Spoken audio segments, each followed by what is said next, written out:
Claire Benson was the kind of woman many admired and few truly understood.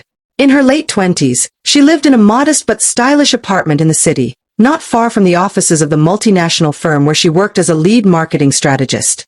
Claire was a blend of elegance and humility, smart, kind, and hard-working. She wore her ambition like perfume, never loud, yet always noticeable. People often described her as beautiful, and indeed she was. But it wasn't just her appearance. Her beauty came from how she treated others, how she carried herself, how she remained grounded despite her success. She didn't flaunt her achievements.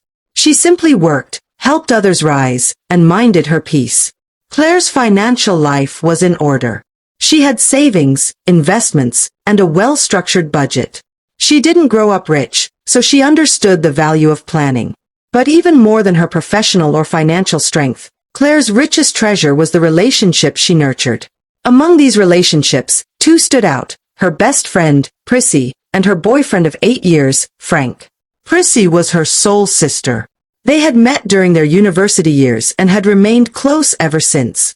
Prissy was lively, fashionable, and outspoken, the type who could walk into a dull room and fill it with laughter within seconds.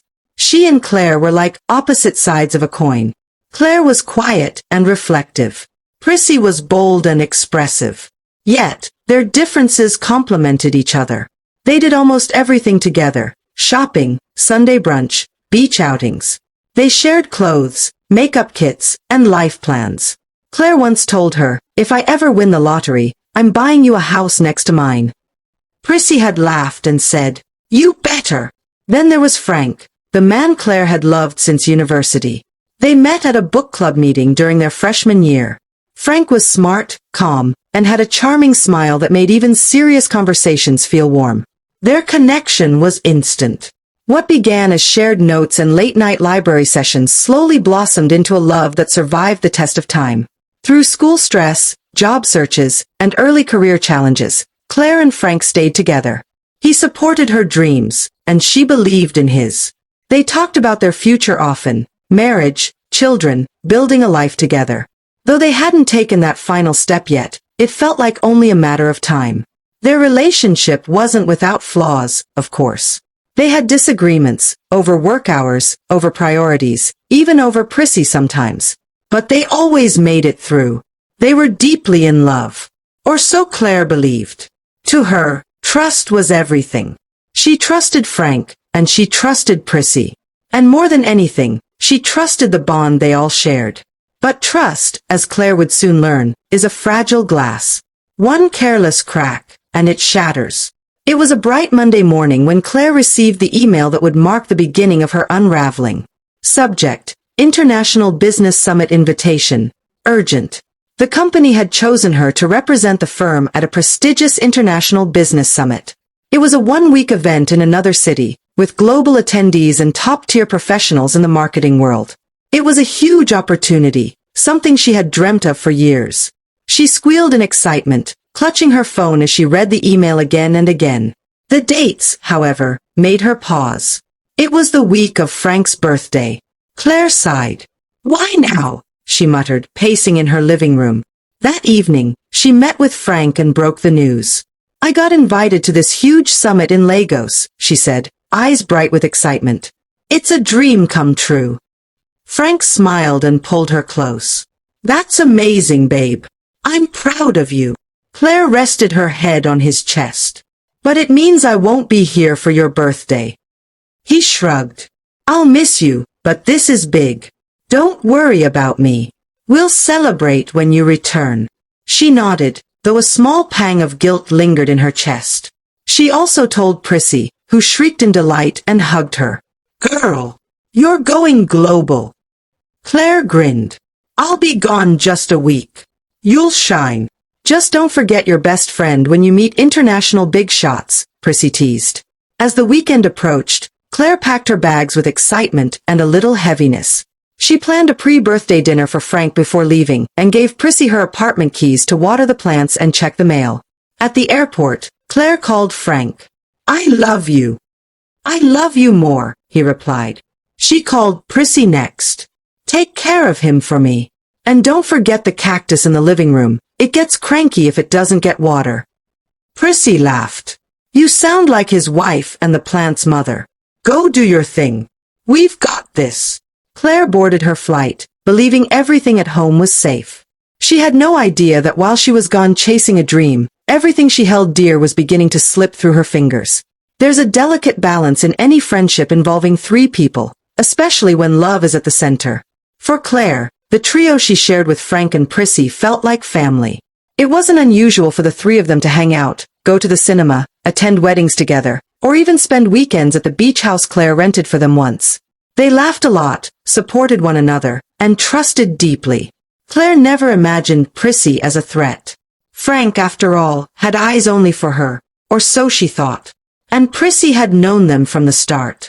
She had witnessed their ups and downs, been part of their arguments, reconciliations, and love story. She celebrated their anniversaries as though she was part of the relationship.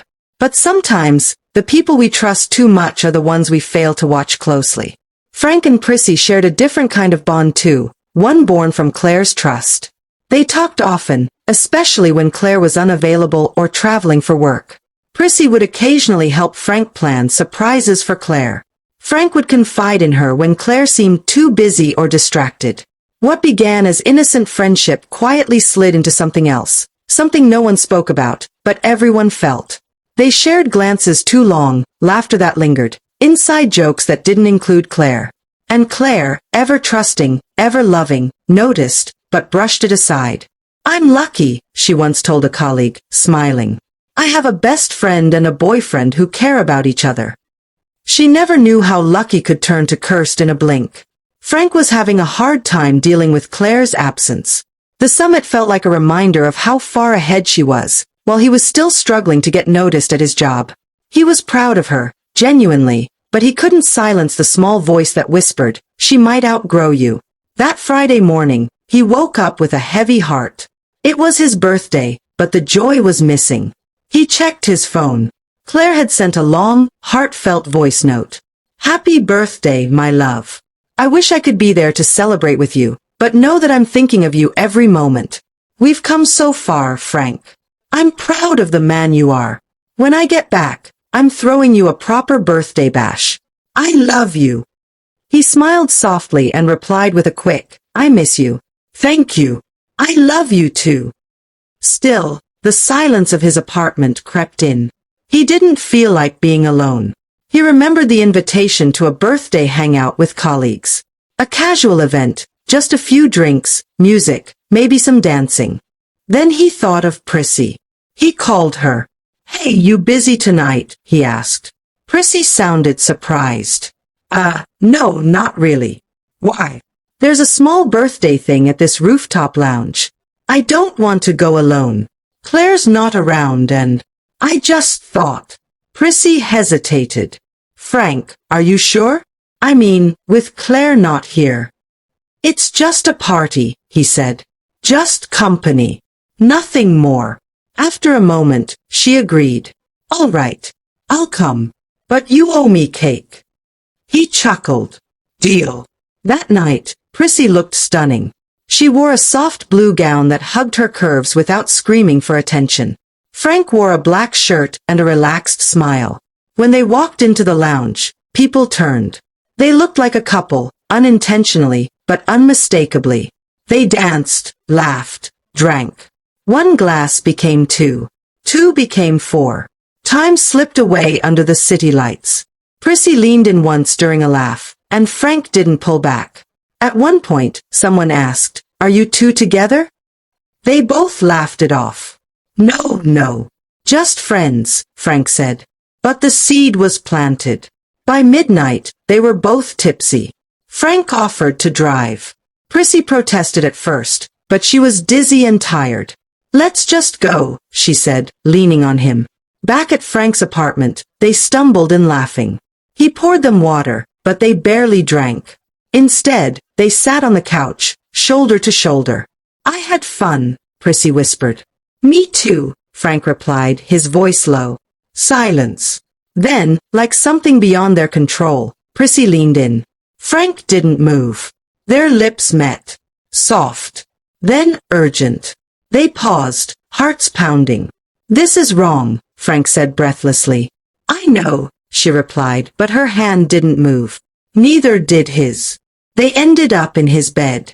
What began as friendship, colored by trust, ended in betrayal between sheets. The next morning was brutal. Frank opened his eyes and saw Prissy beside him. Her hair a mess, her expression blank. He sat up. What happened? Prissy stirred. How did I get here? They both looked around. Her dress on the chair. Her underwear on the floor. His boxer shorts tossed carelessly beside the bed. Her eyes widened. No. Frank.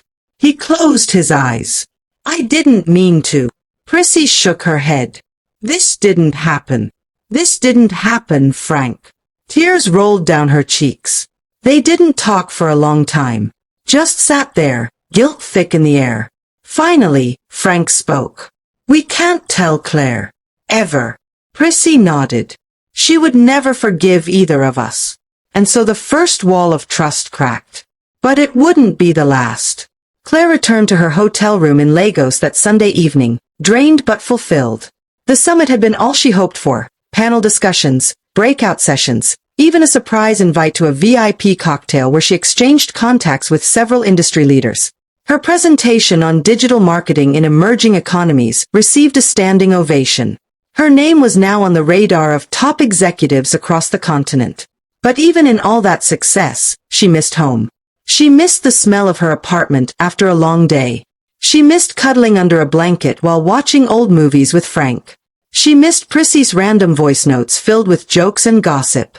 Claire didn't know that back home, something precious had already been broken. She made a video call to Frank.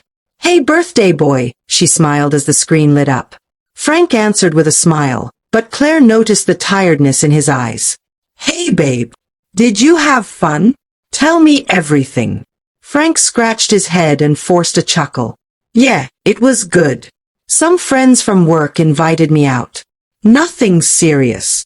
I'm sorry I missed it, she said, eyes soft. You know I wanted to be there. I know. But I'm proud of you. You're doing amazing things, Claire. They talked for a few more minutes. Frank kept the conversation short. Claire felt something off but told herself it was probably exhaustion. She didn't suspect betrayal. Not yet. After hanging up, she called Prissy. Girl, I've got stories for you. Claire began. Prissy's voice was slow. I'm listening. I think my boss hinted at a promotion. Can you believe it? Prissy laughed awkwardly. That's amazing. You deserve it. You okay? Claire asked, picking up on the nervous tone. Yeah, just tired. Claire paused, then softened her voice. I'm coming home this weekend. Let's do a bestie brunch. My treat. There was a long pause. Actually, Prissy started. I thought I heard you say that last time, but didn't you mention something about a possible extension? Claire blinked. Oh, right. I almost forgot. I was going to tell you. My company asked me to stay for another summit next weekend. I'll be gone for another 5 days. Prissy exhaled slowly. Oh, okay. Claire smiled. I know, I miss you guys too. But this will be the last. I promise. She had no idea those extra 5 days would give room for the affair to begin. Frank couldn't sleep that night. The guilt clawed at him like a wild animal. One mistake was already too much.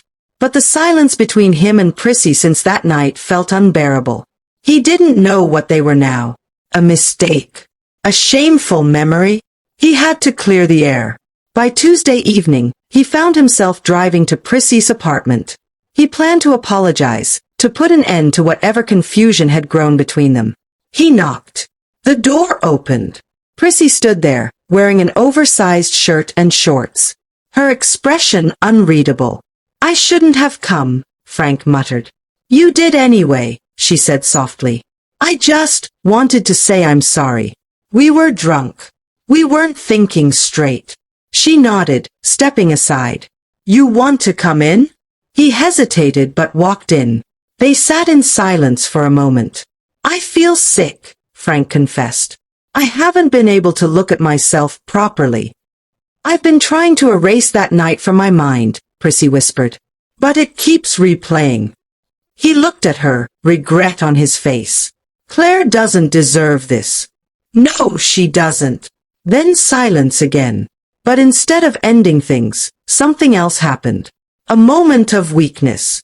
A second fall. Frank reached out, maybe to hold her hand, maybe to comfort her. But Prissy leaned in. One kiss.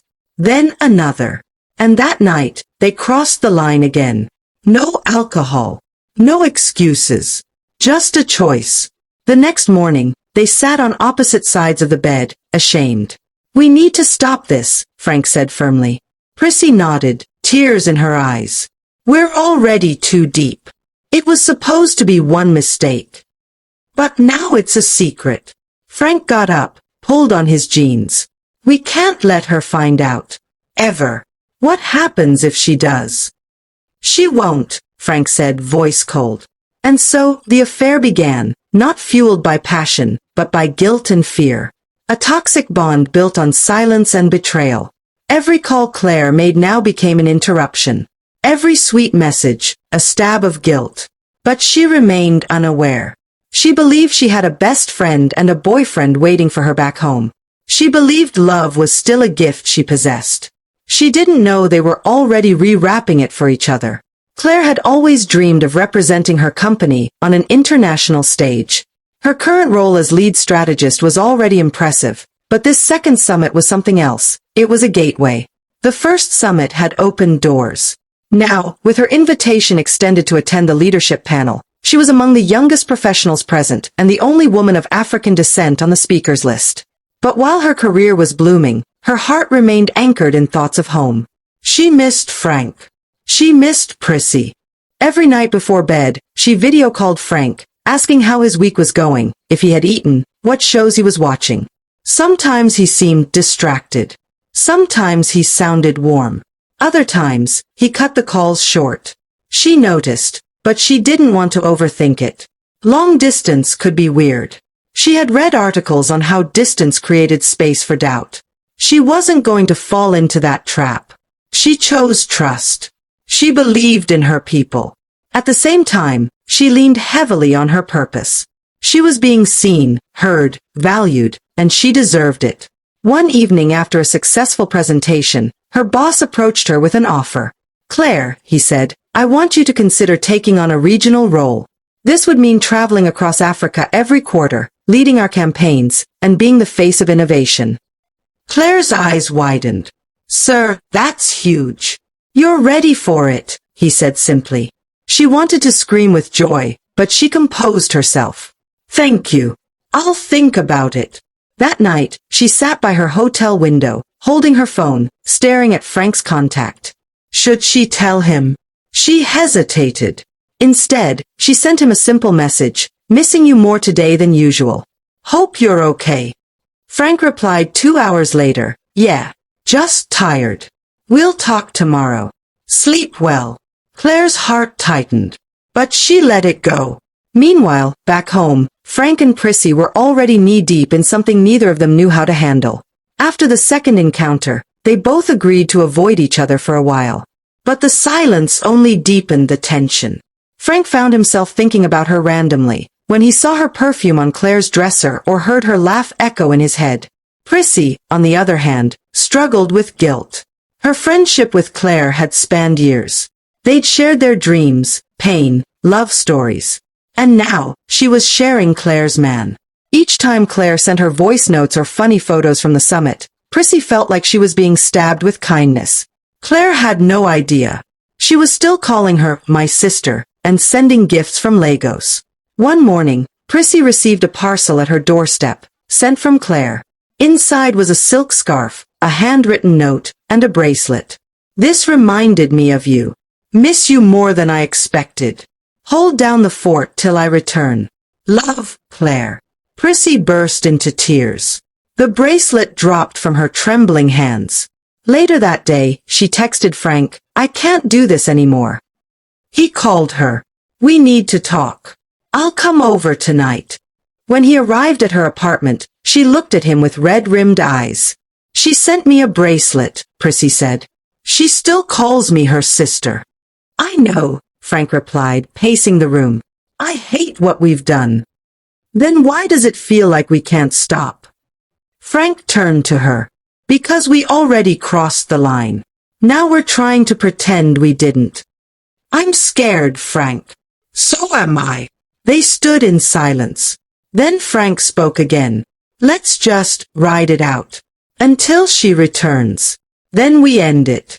For good. Prissy nodded, though her heart was already sinking. Deep down, they both knew that secrets like this never stayed hidden forever. Meanwhile, Claire stood on a balcony 1,500 miles away, typing a message to Frank. Guess what? I've been offered a regional position. It would mean more travel, but it's everything I've worked for. I'm scared, excited, nervous, but I want to share it with you first. She hovered over the send button, then paused. Would he be happy for her? Would he be proud? She deleted the message. Instead, she typed, We'll talk when I'm back. Miss you. Frank replied quickly this time. Can't wait. But his hands trembled. Because her return meant one thing. A reckoning. Claire returned home 2 weeks later, glowing from her trip, unaware of the web spinning behind her. She ran into Frank's arms, kissed him deeply, and laughed as she recounted her travel stories. Prissy also hugged her like nothing had changed. You were missed, she said. Claire smiled. I'm back now. Things didn't feel the same. Frank grew distant. Prissy seemed restless. Claire noticed, but chose to trust them. One evening, while helping Prissy pack for a weekend getaway, Claire picked up a scarf that fell from the wardrobe. As she bent, a hotel receipt slipped from between a book. It bore Frank's name. And a date. Her heart skipped. That date. Claire was still away. Prissy, what's this? Prissy froze. Claire pressed. Why does it have Frank's name? Prissy stammered. I don't know, maybe a coincidence. Claire tried to smile, but something in her spirit broke. Later that night, Claire confronted Frank. Do you have something to tell me? Frank looked away. Silence. Frank, look at me. And then, slowly, painfully, he confessed. Everything. Claire sank to the floor. With Prissy, my best friend. I didn't plan it, he whispered. We were drunk, then it happened again, and again. Claire stood up, trembling. So while I was working for my future, you were destroying it behind my back? I'm sorry, he sobbed. She walked away.